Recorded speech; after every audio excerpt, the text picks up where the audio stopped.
बहनों भाइयों, जय श्री राम। आशा है आप सब स्वस्थ और सानंद होंगे। आज का यह वीडियो मैं किसी समाचार समीक्षा या रिपोर्टिंग या अन्य किसी विषय पर नहीं कर रहा हूं, बल्कि इस वीडियो के माध्यम से आपके सामने अपनी एक प्रार्थना रख रहा हूं। यदि आपको उचित जान पड़े तो उसे अवश्य पूरी करें। 2014 में जब प्रधानमंत्री मोदी जी आए, तब से लेकर अब तक आप यदि गौर करें तो ये पाएंगे कि इसमें भारत में एक बहुत बड़ा बदलाव आया है, बहुत बड़ा परिवर्तन आया है। यहाँ तक कि लोगों की मानसिकता में भी अंतर आ गया है, लोगों की सोच भी बदली है और लोग पहले से जागरूक भी हो गए हैं। आज भारत 5वीं आर्थिक शक्ति बन चुका है और बहुत जल्दी यदि मोदी जी रहे तो तीसरी आर्थिक शक्ति भी बन जाएगा। इसके साथ साथ आज जो विश्व में 3 महाशक्तियां हैं, अमेरिका, रूस और चीन, उसके साथ चौथी महाशक्ति के रूप में भारत उभर चुका है। आज किसी भी मामले में भारत की राय भी महत्वपूर्ण मानी जाने लगी है और आज उन्होंने जितने काम किए हैं, जितनी योजनाएं शुरू की हैं, वे सारी योजनाएं भी याद रखना मुमकिन नहीं होता और ये सारी योजनाएं भारत के हित में रही हैं। चाहे हम भारत के अंदर देखें या भारत के बाहर। भारत के बाहर की स्थिति से तो आप अवगत हो चुके हैं कि आज भारत को आंख दिखाने वाला दुनिया में कोई नहीं है और यही हमारे लिए सबसे बड़े गर्व की बात होनी चाहिए। जो भारत गिड़गिड़ाता हुआ सा खड़ा दिखाई देता था 2014 के पहले, वो भारत आज शान से तन कर खड़ा है। क्या इससे आपको गर्व नहीं होता? क्यों? एक निस्वार्थ भाव से काम करने वाला तपस्वी आपको प्रधानमंत्री के रूप में मिला है, जिसे अपने या अपने परिवार की कोई चिंता नहीं है। वो तो ये कहते हैं कि मेरा परिवार 140 करोड़ का है। जनता को ही उन्होंने अपना परिवार मान लिया है। जब आप देखते होंगे कि छोटे से छोटे सरपंच गांव में जब बनते हैं और उसके बाद उनकी आर्थिक स्थिति में कितना परिवर्तन आ जाता है, कितने ठाट बाट आ जाते हैं, कार, बंगला, घोड़ा, गाड़ी सब आ जाती है उनके पास। लेकिन आज हमारे देश के प्रधानमंत्री जिस स्थिति में थे उसी स्थिति में है और जिस बातों को लेकर वे आए थे उन्हीं बातों पर वे अभी तक चल रहे हैं। उनका मुख्य ये था भ्रष्टाचार का अंत, खास तौर से वह भ्रष्टाचार जो ऊंचाई पर जमा हुआ है। करोड़ों, अरबों, खरबों रुपए देश का लोग लूट रहे थे, जनता का पैसा लूट रहे थे और अपनी तिजोरी भर रहे थे। जनता में इस बात को लेकर आक्रोश था और इसी के परिणाम स्वरूप मोदी जी का आगमन हुआ। अब जब मोदी जी ने इस पर आक्रमण शुरू कर दिया तो अब वो सांप बिलबिलाने लगे अपने बिल में। जैसे ही गरम तेल डाला गया, ये सब बिलबिलाकर उछलने लगे। पैसा जो सीधा जनता तक पहुंचने लगा, बिना किसी माध्यम से, वह भी लोगों को नागवार गुजरा। बहुतों के पेट पे लात पड़ गई। इसके साथ साथ आज वो महाशक्तियां जो कभी हम पर दादागिरी करती थीं, आज उनके सामने हम आंख में आंख डालकर बात करते हैं और अपने हित में जो सही है वही काम करते हैं, ना कि उनके द्वारा सुझाए गए काम। जब अमेरिका ने कहा कि आप रूस से कारोबार बंद कर दीजिए, उससे तेल मत लीजिए, लेकिन भारत ने कहा नहीं, हम अपने देश के हित में रूस से तेल लेते रहेंगे, तुमको जो करना है कर लो। आखिर अमेरिका को चुप रहना पड़ा। सारे देश उसकी बात मान चुके थे, लेकिन भारत ने स्वीकार नहीं की। उसी तरह चीन की जो आज आर्थिक स्थिति डामाडोल होते चली जा रही है दिन ब दिन, उसमें भी भारत का बहुत बड़ा रोल है। जो चीन पहले बड़ा हौवा दिखाई देता था, हमारे ही लोग बताते थे कि नहीं नहीं नहीं नहीं, चीन तो बड़ा खतरनाक है।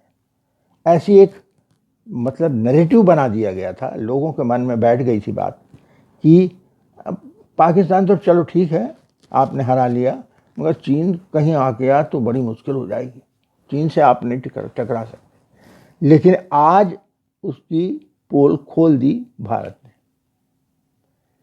कि ये तो फुस्सी बम निकला है, और ज़्यादा उछलता जरूर है मगर ज़्यादा 3-5 करेगा तो उसको सबक सिखाना भारत को आता है। आज भारत के पास न केवल अपने हथियार हैं, नए नए अत्याधुनिक हथियार आते जा रहे हैं, और उसके साथ साथ वो दूसरे देशों को अपना निर्यात भी कर रहा है। इन सब कारणों से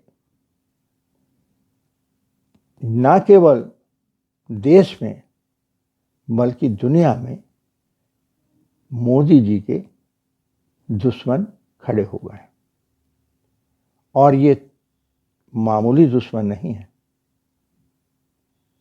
इनको आप कमजोर मत समझिए। ये दुश्मन कुछ भी कर सकते हैं। अभी ये स्पष्ट रूप से सामने तो नहीं आते प्रत्यक्ष रूप से, लेकिन इन्होंने अभी फिलहाल राजनीतिक प्रहार तो शुरू कर ही दिया है। अप्रत्यक्ष रूप से उन्होंने राजनीतिक प्रहार शुरू किया, और हमारे देश के टुटपुंजिए भ्रष्टाचारी जिनका कोई स्तर नहीं है, उन लोगों ने गालियां देना शुरू कर दिया। क्या क्या गालियां मोदी जी को नहीं दी। और ये गाली कब बकता है इंसान? जब वो तिलमिला जाता है कि वो कुछ कर नहीं पा रहा है और उसकी गर्दन फंसी हुई है और वो कुछ कर नहीं पा रहा है, पराजित महसूस करता है जब, तब वो कुछ नहीं कर पाने की दशा में गालियां देता है। अब उनको ये सामने दिख रहा है कि हमारी अब खैर नहीं है, चुनाव में तो हम जीत सकते नहीं, क्योंकि पब्लिक के सामने हम नग्न हो चुके हैं। और ऐसी स्थिति में अब यदि हम नहीं जीते तो हमारा जेल जाना निश्चित है। तो ऐसी स्थिति में जब ये विपक्षी नेता अपने ही दुश्मन पाकिस्तान के पास जाकर गिड़गिड़ा सकते हैं कि मोदी जी को हटाने के लिए कुछ कीजिए ना, कुछ कीजिए ना सर, भाईजान आप ही बचा सकते हैं, तो ये समझिए कि क्या नहीं कर सकते। ये आज अमेरिका के पास जाते हैं, चीन के पास जाते हैं, पाकिस्तान के पास जाते हैं। यानी आप इनकी गिरावट से आप खुद समझ सकते हैं तो आज स्थिति यह है कि मोदी जी के ऊपर चौतरफा प्रहार जारी है। और आपको याद होगा या नहीं, मैं आपको याद दिलाऊं कि मोदी जी ने एक बार एक सभा में स्पष्ट रूप से कहा था कि आप लोग नहीं जानते कि मैंने किन किन लोगों को अपना दुश्मन बना लिया है और ये लोग मुझको छोड़ेंगे नहीं, मुझको छोड़ने वाले नहीं हैं, लेकिन फिर भी मैं अपने काम करता रहूंगा। अब ऐसी स्थिति में आप समझ सकते हैं कि उनका इशारा क्या था। आज मोदी जी चारों तरफ से दुश्मनों से घिरे हुए हैं। ये बात और है कि मोदी जी के पास दैवी शक्ति का आशीर्वाद है, अन्यथा इन परिस्थितियों में ऐसे बड़े काम लगातार 10 साल तक करते रहना कोई सामान्य इंसान की बूते की बात नहीं है। तो उनके ऊपर दैवी शक्ति का वरदान तो है ही, क्योंकि आप लोगों को जैसा मालूम हो कि वो राजनीति में आने वाले नहीं थे, वो हिमालय चले गए थे तपस्या के लिए। वहाँ पर एक बहुत पुराने संत, जिनकी आयु का निर्धारण नहीं किया जा सकता, उन्होंने उन्हें वापस भेजा कि तुम्हारी जगह यहाँ नहीं, वहाँ है, वहाँ तुमको ये काम करना है। और उसके बाद ही वो राजनीति में आए। तो इस तरह से उनके ऊपर दैवी कृपा का हाथ तो है, वरदहस्त है।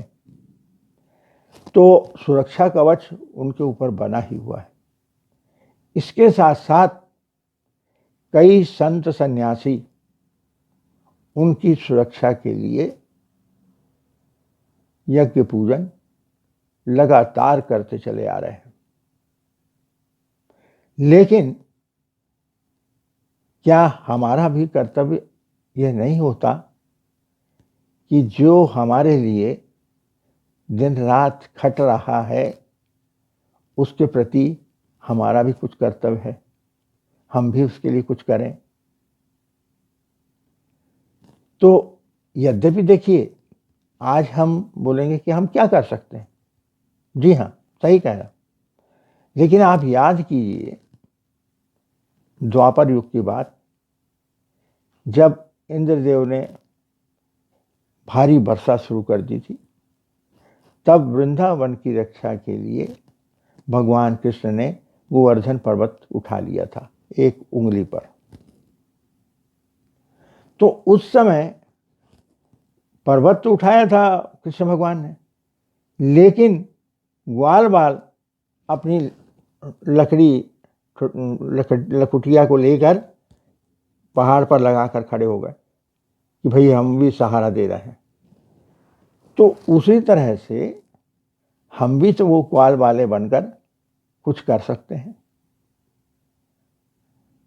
जैसे कि जब राम सेतु बन रहा था, तब वानर लोग बड़े बड़े पत्थर ला के समुद्र में डालते जा रहे थे, वानर भालू। तो रामचंद्र जी वहाँ बैठे हुए थे, उन्होंने देखा कि एक छोटी गिलहरी अपने मुंह में छोटा सा पत्थर लेके जाती है और वो समुद्र में डाल के आ जाती है। तो उन्होंने उसको बुलाकर पूछा, तो बोले भगवान मैं भी तो अपना कुछ प्रयास करूं। तो तब से ये कहा गया कि गिलहरी प्रयास, याद होगा, आप समझ गए होंगे। तो वह गिलहरी प्रयास हमको भी तो करना चाहिए, हमको भी तो उनकी सुरक्षा की चिंता करनी चाहिए। हम ठीक है कि हम कमांडो नहीं बन सकते या और किसी तरीके से उनकी रक्षा नहीं कर सकते, लेकिन अपने अपने आराध्य जो भी आपके देवता हों, भगवान हों, उनसे हम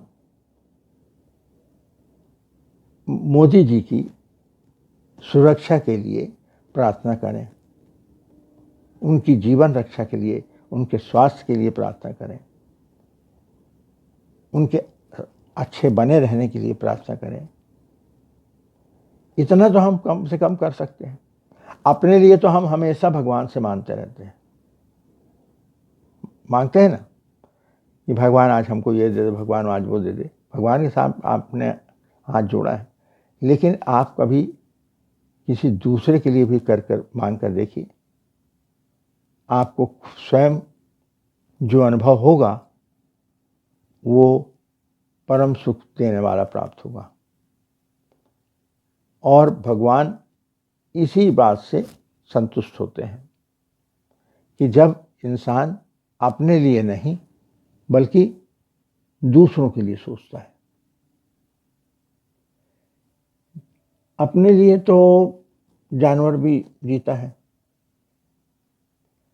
तो क्यों ना एक छोटा सा काम, इसमें ना आपका पैसा लगना है, ना इसमें आपकी मेहनत लगनी है। जब आप भगवान के सामने यदि खड़े होते हैं, आप यज्ञ ना कर सकें, यदि कर सकते हैं हवन पूजन, तब तो बहुत अच्छी बात है। लेकिन यदि आप ना कर सकें तो एक माला कर लीजिए। माला भी नहीं कर सकते, आप हाथ जोड़कर ध्यान कर लीजिए और ये प्रार्थना कर लीजिए कि प्रभु हमारे मोदी जी की रक्षा कीजिए, उनकी सुरक्षा कीजिए। इतना तो आप कर सकते हैं।